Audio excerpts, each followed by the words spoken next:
discuter ce soir. Pressé, mais pas écrasé. Et dans quelques instants, on va ouvrir la parole de Dieu, mais avant cela, j'aimerais commencer en vous posant une question. Vous allez répondre dans votre cœur. Comment vivez-vous en ce moment? Comment vous sentez-vous en ce moment? Comment se sont passés vos derniers jours? Bien. Combien d'entre vous, peut-être, pourraient répondre? Bien pour moi. Serge dit bien, gloire à Dieu. Et peut-être que d'autres pourraient répondre, je me sens fatigué. Je me sens chargé. Ou peut-être je suis épuisé. Ou d'autres encore, je ne sais même pas comment je fais pour avancer.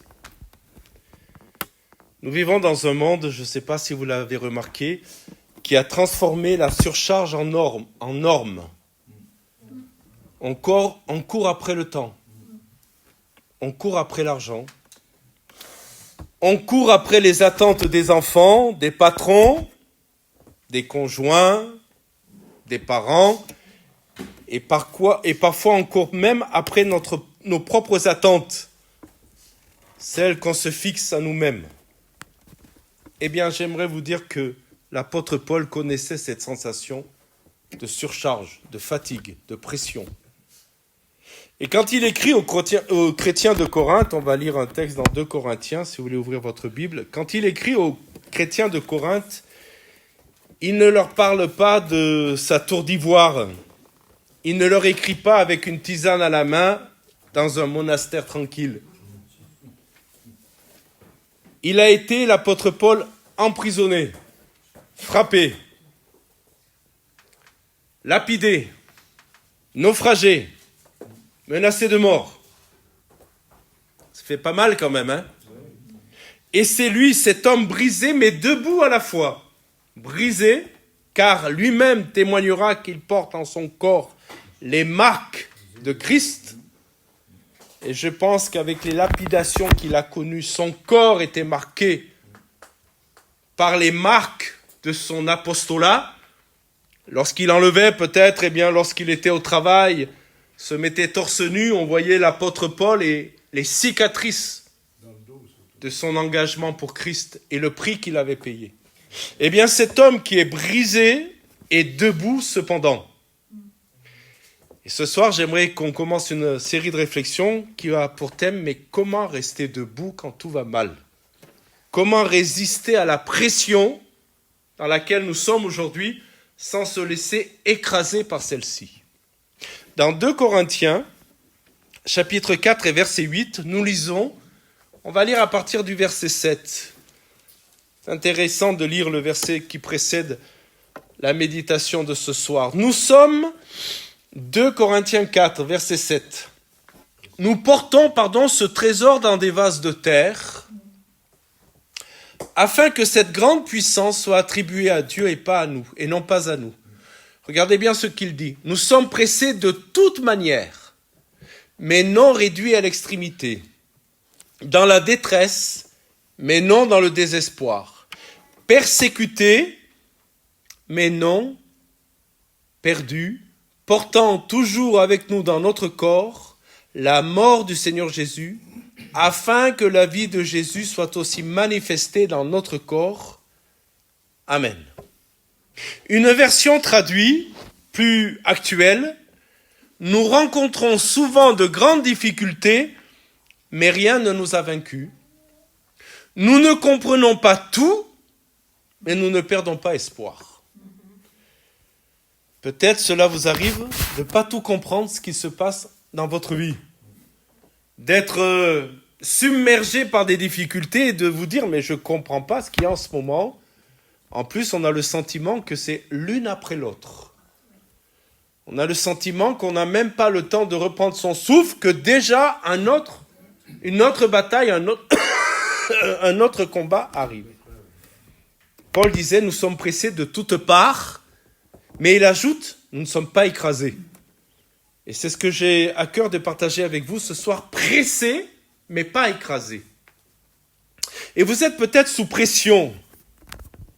C'est une réalité, c'est légitime d'ailleurs, parce que nous vivons dans un monde qui nous met la pression. Mais la promesse de Dieu, c'est que nous ne serons pas broyés. Et ça, c'est la promesse du Seigneur. Soyons honnêtes, la foi chrétienne ne nous immunise pas contre la pression. C'est un faux évangile que de dire que si on vient à Christ, alors nous n'aurons pas de problème, nous n'aurons pas de pression. La vérité, c'est que la pluie tombe, dit l'Écriture, sur les méchants comme sur les bons. Et que les souffrances sont le lot aussi de l'enfant de Dieu, véritable, qui marche avec Dieu. Et que parfois, je l'ai déjà dit, il vit des souffrances que les autres ne vivent pas, parce que nous, par exemple, l'impureté, l'immoralité, nous font souffrir, alors que le monde se vautre dans le péché, nous, cela, nous fait mal. La méchanceté, la rancœur, les mauvais comportements des enfants envers les parents, tout cela, ça nous fait mal, et le monde se vautre là-dedans et s'y complaît. Donc l'enfant de Dieu a des pressions que le monde n'a pas, en plus de ceux que le monde a. Et pourtant, alors que nous vivons ces pressions, combien de fois avons-nous mis notre masque du parfait chrétien ? On entre à l'église, on sourit, et on dit « ça va bien, gloire à Dieu !» Mais en vérité, à l'intérieur, ça ne va pas du tout. Ça bouillonne, on est épuisé, on est anxieux. On ne sait même plus quoi prier tellement on a de besoins. On n'arrive pas trop à faire du tri dans les urgences et dans les priorités. Eh bien, j'aimerais vous dire que Paul lui-même, cet homme de foi immense, n'a jamais prétendu que tout allait bien. Il n'a pas joué au super pasteur, au super missionnaire, mais il a écrit ce qu'on vient de lire ce soir. Nous sommes pressés. De toutes parts. Et en grec, c'est intéressant d'aller voir le terme grec, parce qu'en grec, cela évoque l'image des raisins dans un pressoir. Je ne sais pas si vous avez déjà vu. Lorsque on met des raisins dans un pressoir, qu'on fait baisser la presse, que les raisins sont là, la presse descend, vous imaginez l'écrasement des raisins. Et c'est le mot qui est employé. Quand Paul dit « nous sommes pressés », il parle de cet écrasement qu'il vit. C'est l'idée d'un espace qui se rétrécit autour de vous. Vous savez, il y a parfois des situations où on a l'assentiment que les murs se raccourcissent, que l'espace se raccourcit. On a l'impression qu'on va suffoquer. La respiration vient même difficilement. Et cette pression semble venir de partout. Elle vient du travail. Compliqué aujourd'hui, le travail. Les objectifs impossibles à réaliser. On demande aux gens de faire plus avec moins. Et avant même d'aller au travail, on a déjà la pression des objectifs à réaliser. Les collègues difficiles, que Dieu vous fasse la grâce de ne pas en avoir, mais il y en a. Peut-être le sommes-nous aussi pour eux de temps en temps. La pression vient de la maison. Parfois des tensions dans le couple, des incompréhensions. Les enfants qui sont toujours en train de demander. Que dire de la santé lorsqu'on doit passer un examen et qu'on a peur du diagnostic?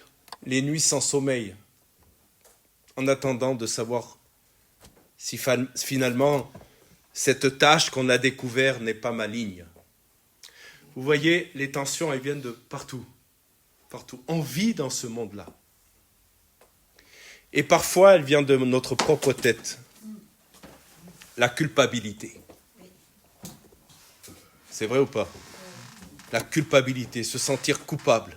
Le sentiment de jamais en faire assez. Le sentiment même dans notre relation avec Dieu de ne pas être à la hauteur. Ça, c'est une pression aussi.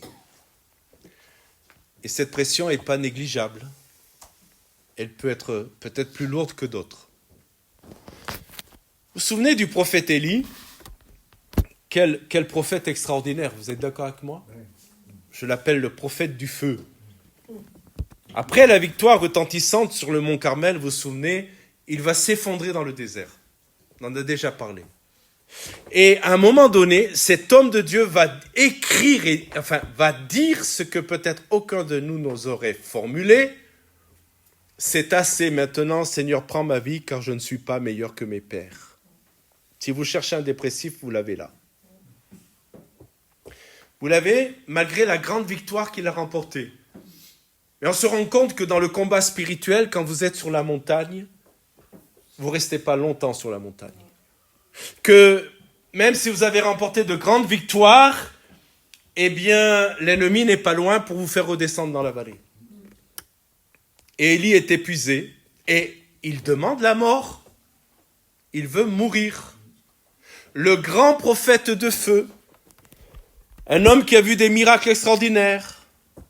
Et j'aimerais nous dire que si lui a ressenti ça, peut-être que nous devons nous donner le droit de nous sentir aussi épuisés parfois. Amen. Le psalmiste va dire, Psaume 55, verset 5, « Mon cœur est saisi d'angoisse au-dedans de moi, et les terreurs de la mort sont tombées sur moi. » C'est pas joyeux, hein? Mais soyons honnêtes, ça nous arrive de ne pas être bien. Peut-être pas vous. Si ce n'est pas le cas, bien, que Dieu soit béni. Mais je crois que ça peut nous arriver de ne pas être bien. Et vous voyez, ce n'est pas un manque de foi de ressentir la pression. C'est simplement la preuve de notre humanité. Savez-vous, mes frères et sœurs, qu'on n'est que des hommes? Je parle d'êtres humains. Et ce n'est pas pour rien que l'apôtre dira au verset 7, on l'a lu, « Nous portons ces trésors, il ne faut jamais oublier, dans des vases de terre. » Quand nous allons bien, nous croyons que nous sommes faits de vases d'or. C'est vrai ou pas? On est d'un alliage tellement fort qu'on résiste à tout. Mais la vérité, l'apôtre Paul le rappelle ici, c'est que nous sommes fragiles, mes amis. Nous ne sommes que des vases de terre. Nous sommes fragiles. Et écoutez-moi bien, il arrive parfois que même dans notre foi et dans notre amour pour le Seigneur, nous puissions nous fissurer. Mais rappelez-vous, la fissure n'est pas l'éclatement. Et des fois, il faut avoir l'honnêteté de dire, eh bien, en ce moment, ça fissure un peu. Ce n'est pas la grande forme. Écoutez-moi bien, ce n'est pas honteux. Le problème, ce n'est pas d'être dans le pressoir, parce qu'on y passera dans le pressoir. Et on verra tout à l'heure que le Seigneur le permet parfois pour extraire le jus. Parce qu'il n'y a pas d'autre solution pour extraire le jus des raisins et en faire un bon vin que de le presser. Vous pouvez parler à la grappe du raisin tous les jours en disant « S'il te plaît, petit raisin, fais-moi le meilleur vin possible, un bon plan de Dieu, là. » Il ne vous fera rien. Il faut le presser. Et parfois, le Seigneur permet que nous traversions des moments parce qu'il faut presser pour que le jus sorte. Mais écoutez-moi bien, c'est parfaitement contrôlé par le Seigneur. Parfaitement contrôlé par le Seigneur. Le problème, ce n'est pas d'être dans le pressoir. Le problème, c'est de croire que le pressoir a le dernier mot sur notre vie. Vous m'entendez? C'est de croire que tout est foutu. Excusez-moi cette trivialité, mais je le dis ainsi. C'est de croire qu'il n'y a pas d'espoir, c'est de croire que c'est fini. Voilà pourquoi l'apôtre disait, nous sommes pressés, mais pas écrasés. Pourquoi nous ne sommes pas écrasés? Quel est le secret de Paul? Comment est-il possible d'être pressé sans être écrasé? Comment tient-on debout quand tout pousse pour qu'on s'effondre? Alors je vais vous donner une image très simple à laquelle j'ai pensé, vous allez comprendre. Imaginez une canette de soda vide. Vous la voyez la canette? Mettez la marque que vous voulez. Si vous posez votre pied sur la canette, dessus, qu'est-ce qu'elle va faire? Elle va s'écraser. Vous me suivez? Pourquoi? Parce qu'il n'y a rien à l'intérieur. Il n'y a pas de résistance à l'intérieur. Maintenant, prenez la même canette, sous pression, fermée, pleine, fermée, sous pression interne. Vous pouvez monter dessus, même moi avec mon poids, je peux monter dessus, elle ne bougera pas. La différence, ce n'est pas, écoutez-moi bien, la paroi extérieure. Vous êtes conscient avec moi que c'est le même métal? Oui ou non? C'est exactement le même métal. Mais la différence, ce n'est pas le métal, c'est ce qu'il y a à l'intérieur. Il y en a une qui a quelque chose à l'intérieur qui permet à la pression qui vient de l'extérieur de ne pas l'écraser. Est-ce que vous me suivez? Et ce n'est pas simplement une métaphore, hein. C'est une réalité spirituelle. C'est la réalité de l'Esprit qui habite en nous. Savez-vous que l'Écriture nous dit que le Saint-Esprit habite en nous? Lors de notre conversion, miraculeusement, surnaturellement, sans que nous ne fassions quoi que ce soit à cause ou par la nouvelle naissance, il y a un miracle qui se produit, mes amis. Notre corps devient le temple du Saint-Esprit.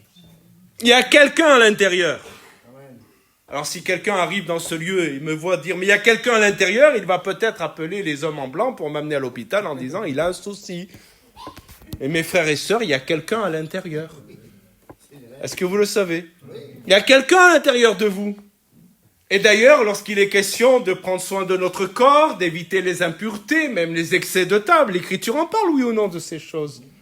Il en parle aussi, l'Écriture en parle aussi pour prendre soin de notre corps, non pas pour faire les beaux à la plage cet été, mais parce que nous sommes le temple du Saint-Esprit. Amen. Amen. Et mes frères et sœurs, nous ne sommes pas seuls quelque part. Il y a quelqu'un à l'intérieur. Il y a quelqu'un qui s'appelle le Saint-Esprit qui me permet de ne pas être écrasé, parce qu'à la pression qui vient de l'extérieur, il y a quelqu'un en moi qui fait de la résistance. Pas par mes propres moyens. Vous êtes avec moi? L'apôtre parle de la paix.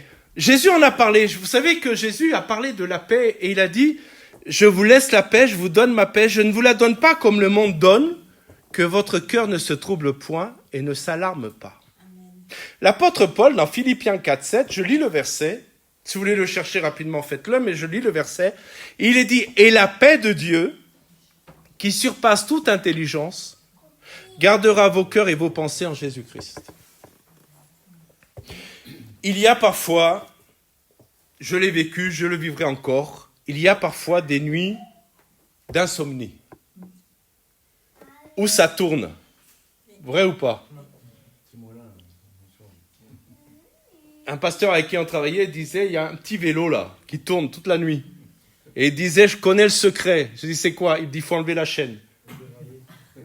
Mais sauf que la chaîne, on a du mal à l'enlever.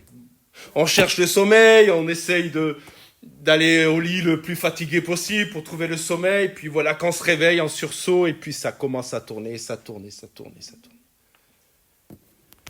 Et l'apôtre dit aux Philippiens, la paix de Dieu qui surpasse toute intelligence. Vous savez, notre intelligence qui tourne là. Ouais, mais comment on va faire avec ceci? Comment il faut faire avec cela? Et voilà que ça tourne et on cherche avec notre intelligence. Et le texte nous dit que la paix de Dieu gardera vos cœurs et vos pensées en Jésus-Christ. Et le mot garder, c'est intéressant parce que le mot grec évoque, écoutez-moi bien, un soldat en faction devant une porte. C'est ça le mot grec.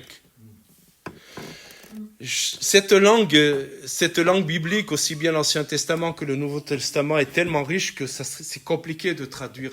Nos traductions sont tellement faibles par rapport à la réalité du texte original.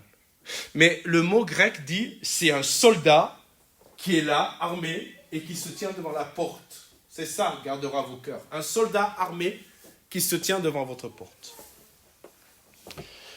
La paix de Dieu se poste à l'entrée de votre cœur, et écoutez-moi bien, la paix de Dieu se poste à l'entrée de votre cœur, et elle dit aux angoisses, tu rentres pas. Vous êtes avec moi là? Elle dit à vos craintes, t'as pas ta place dans le cœur. T'as pas ta place. Et Paul dit quelque chose encore plus fort. 2 Corinthiens 12:9. Il va dire,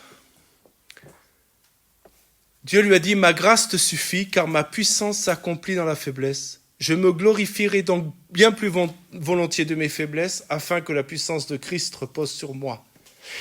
Il dit que lorsque nous sommes à court de force, ça vous arrive d'être à court de force? il dit, la puissance de Dieu va se manifester. La puissance de Dieu s'accomplit dans la faiblesse. Dimanche matin, je n'étais pas en forme, je n'allais pas bien physiquement, j'étais un peu fatigué. Et quand on a prié avec le groupe de louanges, j'ai commencé ma prière, j'ai dit au Seigneur, merci pour ma faiblesse. C'est un peu fou, mais j'ai dit merci Seigneur pour ma faiblesse. Merci que je me sente faible parce que je sais que là tu vas prendre le relais. Et mes frères et sœurs, c'est pas quand vous êtes au sommet de votre forme que Dieu peut vraiment vous porter. C'est quand vous êtes au plus bas dans votre faiblesse que Dieu va vous porter. Parce que mes amis, aucun de nous n'accepte d'être porté quand il va bien. Mais quand on ne va pas bien, on accepte d'être porté. Je voudrais juste terminer avec cette pensée que j'ai partagée rapidement tout à l'heure, mais que je vais développer un petit peu. Le pressoir dans le monde antique, aujourd'hui c'est vrai aussi, avait une fonction précise. Il ne servait pas à détruire le raisin.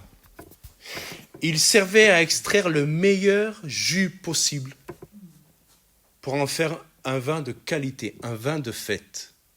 Et je voudrais vous dire quelque chose que j'ai pris pour moi et que je veux partager avec vous. Les souffrances d'aujourd'hui, c'est le moment où le vin va extraire pour un vin de fête. Il y a des temps de pleurs, mais Dieu prépare des temps de joie. Il y a des temps de crise, mais Dieu prépare des temps de victoire. Dieu n'envoie pas la maladie. Dieu n'envoie pas les dettes, les deuils pour nous faire du mal. C'est un mystère profond de la foi.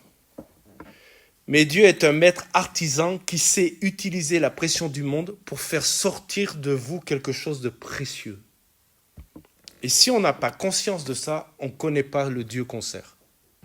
On croit que c'est un Dieu méchant, haineux. Mon Dieu m'aime. Est-ce que votre Dieu vous aime? Notre Dieu nous aime. Mais il permet la pression parce que, mes amis, il n'y a aucun autre moyen de faire sortir le jus qu'il doit faire sortir. Aucun autre moyen. En passant par l'épreuve, parfois nous apprenons à avoir plus de compassion que nous n'avions pas. À juger moins rapidement que nous ne jugions. À comprendre ceux qui souffrent, parce qu'on a souffert aussi. À être plus dépendant de lui. Et mes amis, c'est pas extraordinaire que d'être plus dépendant de lui? À avoir une foi moins superficielle, mais ancrée dans une réalité que nous avons vécue avec le Seigneur. Paul dira aux Romains, chapitre 5, versets 3 et 4, je le lis, « Nous nous glorifions aussi dans les tribulations. » Est-ce que vous êtes capable de le dire, ça? Tribulation, ce n'est pas petite tempête, hein. C'est cataclysme. Nous nous glorifions aussi dans les tribulations, sachant que la tribulation produit la persévérance, la valeur éprouvée, et la valeur éprouvée, l'espérance. Et Jacques va dire, chapitre 1, versets 2 et 3, « Mes frères, regardez comme un sujet de joie complète les diverses épreuves auxquelles vous pouvez être exposés, sachant que l'épreuve de votre foi produit la patience. » Mes amis, nous sommes patients. C'est fou ce que nous sommes patients. Comme cet homme qui priait et qui disait au Seigneur, donne-moi la patience et fais vite. Ben oui, puisqu'il n'avait pas eu la patience, donc il la demandait, il disait au Seigneur, fais vite. Vous savez, la vérité, c'est que le Seigneur ne veut pas qu'on dise « souris et dis que tout va bien ». C'est vrai que ça va mal, que tu as le sentiment d'être comme dans le pressoir, mais écoute-moi bien, il y a quelque chose de bon qui est en train de se former. Après les temps de larmes, il y aura les temps de joie. Après les temps de crise, il y aura le temps de la victoire. Vous connaissez l'apôtre Pierre? Vous connaissez l'apôtre Pierre? Quel apôtre, hein? Il a vécu des choses avec le Seigneur Jésus que les autres n'ont pas vécues. Par exemple, il a marché sur l'eau. Il a vu la transfiguration. Il a vu des choses avec le Seigneur Jésus extraordinaires. Et vous savez ce qu'il a fait? Comme les autres, il a renié Jésus. Lui qui a dit, moi jamais. Les autres, oui, mais moi non. Pierre a connu le pire échec qu'un apôtre puisse connaître, le reniement de Christ. Et regardez ce qu'il va dire, si vous avez vos Bibles, vous pouvez l'ouvrir rapidement. 1 Pierre 1, première épître de Pierre à la fin de votre Bible. On va lire ce texte ensemble. 1 Pierre chapitre 1, versets 6 et 7.